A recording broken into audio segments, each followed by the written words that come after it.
नमस्कार दोस्तों, online wifi study Sikar के डिजिटल प्लेटफॉर्म पर आप सभी का स्वागत है। दोस्तों, हम आज शुरू करने जा रहे हैं कोरोना वायरस के ऊपर एक बहुत ही महत्वपूर्ण टॉपिक। कोरोना वायरस का बहुत ही महत्वपूर्ण टॉपिक। दोस्तों, कोरोना वायरस एक वैश्विक महामारी, ये सबको पता है।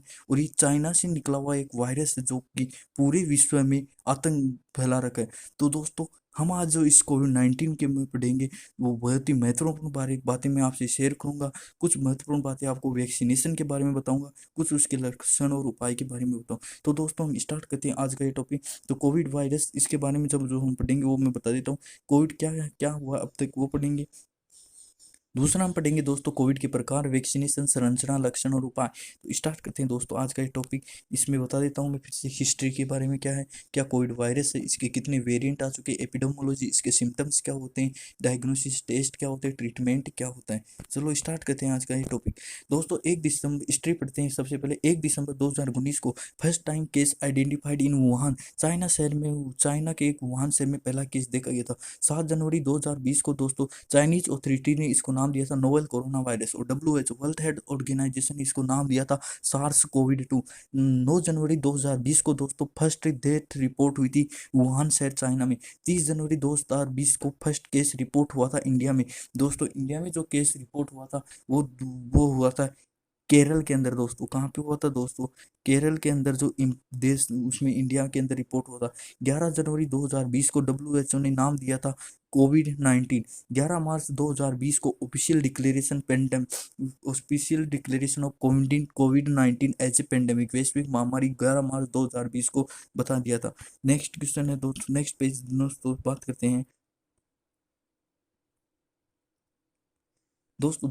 8 दिसंबर 2020 को वैक्सीनेशन स्टार्ट हुई थी। जो वैक्सीनेशन फर्स्ट टाइम स्टार्ट हुई थी वो यूनाइटेड किंगडम में, यूके में हुई थी। यूके में ही 14 दिसंबर 2020 को यूके वेरिएंट रिपोर्ट हुआ था। 18 दिसंबर 2020 को साउथ अफ्रीका का वेरिएंट रिपोर्ट हुआ था। 16 जनवरी 2019 21 को vaccination start in India. India में जो इस वैक्सीनेशन जो दी गई थी उसका नाम है मनीष कुमार। फर्स्ट टाइम जो वैक्सीनेशन दी गई थी उसका नाम है मनीष कुमार। मनीष कुमार दिल्ली के रहने वाले, उन्हीं को फर्स्ट वैक्सीनेशन किया गया था दोस्तों। नेक्स्ट है कोविड-19 वायरस के बारे में दोस्तों। कोरोना वायरस 2019 नाम है इसका। कोविड-19 का पॉजिटिव एजेंट, खोज करने वाले एजेंट को SARS COVID, severe acute respiratory syndrome COVID 2। Order इसका निडोवायरली, फैमिली इसका कोरोना वायरडी। जैसे फैमिली होती है वैसे जीवाणु विषाणु प्लांट, पौधों और जानवरों के अंदर कुछ फैमिली में बांटा गया है, ताकि इनका क्लासिफिकेशन, इसकी स्टडी आसानी हो सके। इसके अंदर सबसे इंपॉर्टेंट जो बात आएगी दोस्तों वो ये है, एग्जाम में भी पूछा जाता है कि इसके अंदर single stranded RNA, positive sense RNA genome पाया जाता है, सबसे इंपॉर्टेंट है। इसके अंदर 4 प्रोटीन होते हैं, spike for S, membrane for M, envelope for E और न्यूक्लियोफिल। इसका याद रखने का तरीका, SNME, सन में, सन में, यानी कि सन यानी कि एज, और एम यानी में, सन में, याद रख सकते हो। नेक्स्ट पेज है दोस्तों, वेरिएंट कौन कौन से आ सकते हैं। सार्स कोविड 2 वुहान 2019 में आया था। यूके वेरिएंट 2020 में देखा गया था। साउथ अफ्रीकन वेरिएंट आ गया था। उसकी ब्राजील वेरिएंट भी 2020 में आ गया था दोस्तों। डबल म्यूटेंट वेरिएंट मार्च 2021 दिसंबर मार्च। ट्रिपल म्यूटेंट वेरिएंट जिसको बोलते हो बेंगाल स्ट्रेन, अप्रैल 2021 में। और सार्स कोविड 2 डेल्टा वेरिएंट मई 2021, मई 2021 में, ये भी इंडिया में आया था दोस्तों। किसके अंदर आया था, इंडिया के अंदर आया था। नेक्स्ट, इसकी एपिडेमोलॉजी, यानी कि इसके अंदर क्या क्या होता है, किस एज को, इसकी एपिडेमोलॉजी यानी कि होते हैं, किस एज को ये ज़्यादा इन्फेक्ट करता है, उसके बारे में देखते हैं दोस्तों। तो इसका है पॉजिटिव एजेंट है novel corona virus SARS COVID 2। इसका डायमीटर 60 से 140 mm। एज ग्रुप होता है, ये मोस्टली 30+ को इन्फेक्ट करता है। Incubation period, median period, incubation period 2 to 14 days, median period 5 to 0.1 days. Case fatality rate देखते हैं, यानी कि ज़्यादा इन्फेक्शन एक किसमें होता है, तो ग्लोबली 2.2 ज़्यादा होते हैं, यानी कि ग्लोबल जो ऑल इन वर्ल्ड के अंदर सबसे ज़्यादा 2.2 है। इंडिया के अंदर 1.5% इस इन्फेक्शन रेट।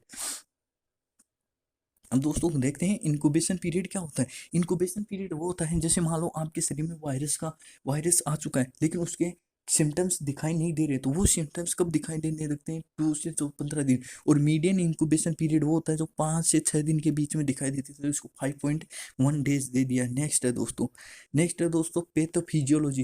पैथोफिजियोलॉजी देखते हैं लंग्स की। Diffused alveoli damage is the most conjugate part, यानी कि एल्वोलाई का डिफ्यूजन हो जाता है, एल्वोलाई सिकुड़ जाती है। ये सबसे ज्यादा बार देखा जाने वाला है दोस्तों, इसको बोलते हैं। दूसरा है दोस्तों थ्रम्बो एम्बोलाई फॉर्मेशन इन प्लम्बरी वेसल। दोस्तों जो श्वास नलिका है उसमें इन्फ्लामेशन हो जाता है। उसमें इन्फ्लामेशन होने के कारण आपको श्वास लेने में तकलीफ होती है। हाइपरकोगुलेट स्टेट हो जाती है, डायमीटर बढ़ जाता है। उसके सिम्टम्स क्या क्या होते हैं दोस्तों, वो देखते हैं। इसके सिम्टम्स होते हैं फीवर, बॉडी एक, बदन दर्द करता है, बुखार आने लगती है, लॉस ऑफ स्मेल की लॉस कर दे, loss of taste, difficulty in breathing दोस्तों, रेस्टलेसनेस, आप अपने आप को थकान महसूस करते हो। और कॉन्जुकेशन, चेस्ट कॉन्जुकेशन है ये, कि छाती जाम हो जाती है, छाती बंद हो जाती है, चेस्ट आपकी बंद हो जाती है, जिसके कारण आपको श्वास लेने में बहुत ही प्रॉब्लम होती है। नेक्स्ट है दोस्तों fatality increase in the presence of underlying condition like diabetes और कोरोना की फैटेलिटी, यानी कि इसके ज़्यादा चांसेस कौन से लोगों को इन्फेक्ट करेंगे जिनमें डायबिटीज़ और हाइपरटेंशन, बीपी जिनमें ज़्यादा हो जलता हो तो उनकी ज़्यादा इन्फेक्ट करेगा। आइसोलेशन पीरियड 17 डेज का होता है दोस्तों, क्वारंटाइन पीरियड 14 डेज का। मोड ऑफ ट्रांसमिशन की बात करें तो ड्रॉपलेट और कॉन्टेक्ट फॉर्मेट। दोस्तों ड्रॉपलेट क्या होता है? आप छींकते हो, खांसते हो, उसके थ्रू भी आपको इन्फेक्शन हो सकता है।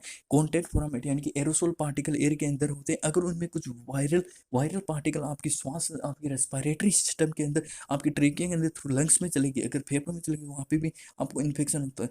अब दो पीरियड है दोस्तों, क्वारंटाइन और आइसोलेशन में क्या अंतर है?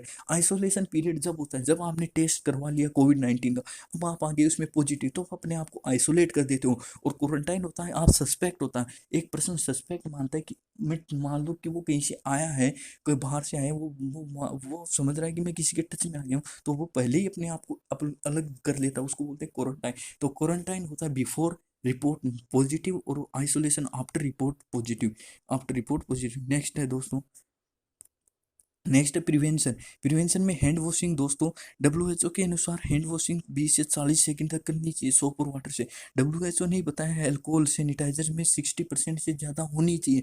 रेस्पिरेटरी हाइजीन, यानी कि आप श्वसन में आप किस पर श्वास लेते समय आप अपने आप को कैसे बचा सकते हो, तो अपने माउथ और नोज को आप कवर कर सकते हो, छींकते समय, खांसते समय प्रॉपर मास्किंग कर सकते हो। डब्ल्यूएचओ के अनुसार बेस्ट है N95 मास्क। सोशल डिस्टेंसिंग 1 से 2 फीट की आपको रखनी ही चाहिए।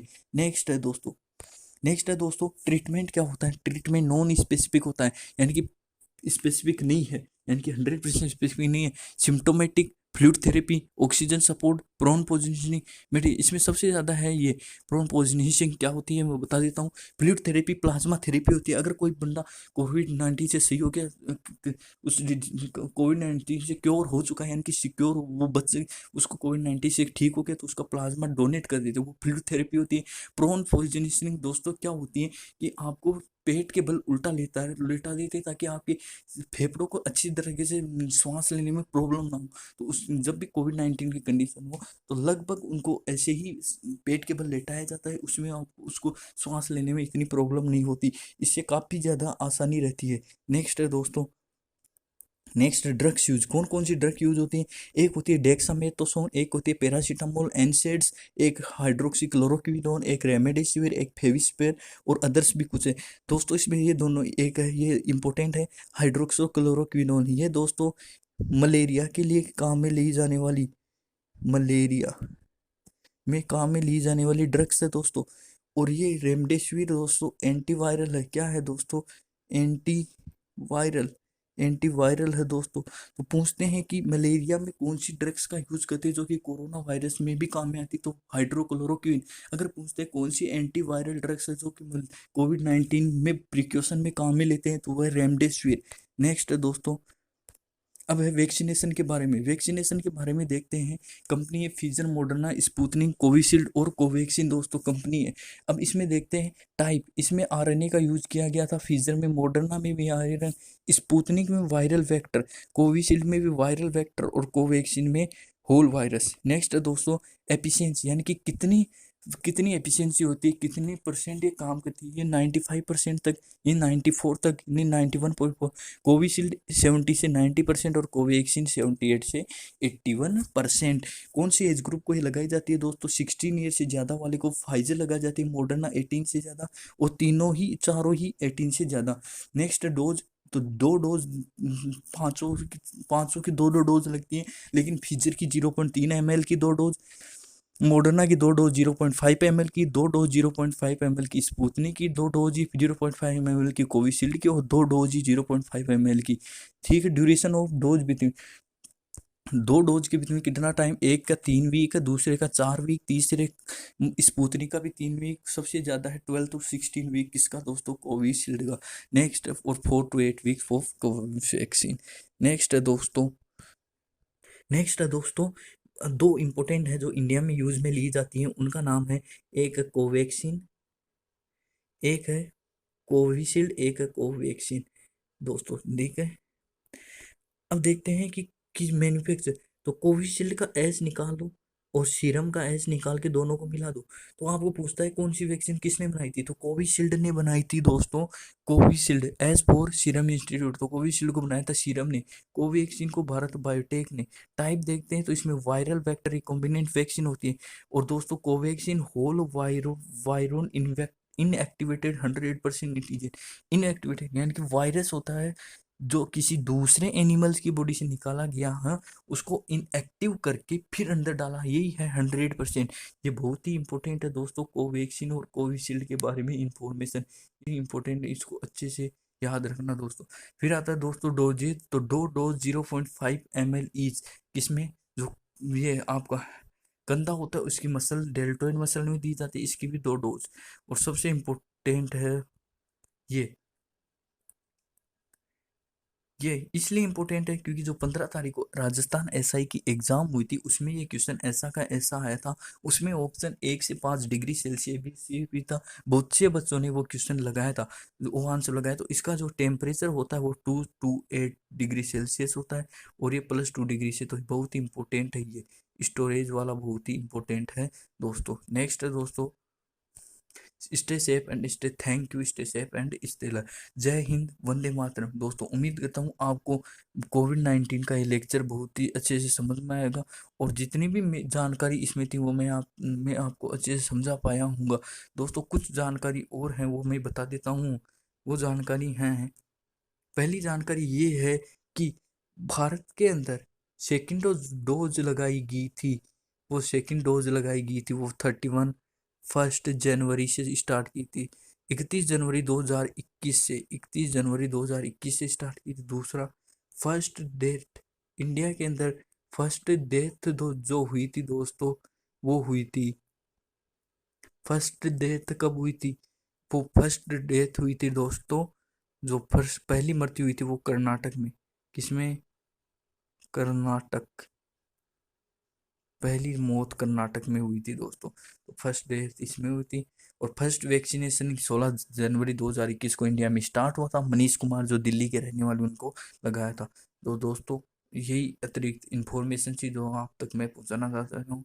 थैंक यू, जय हिंद, जय भारत, धन्यवाद।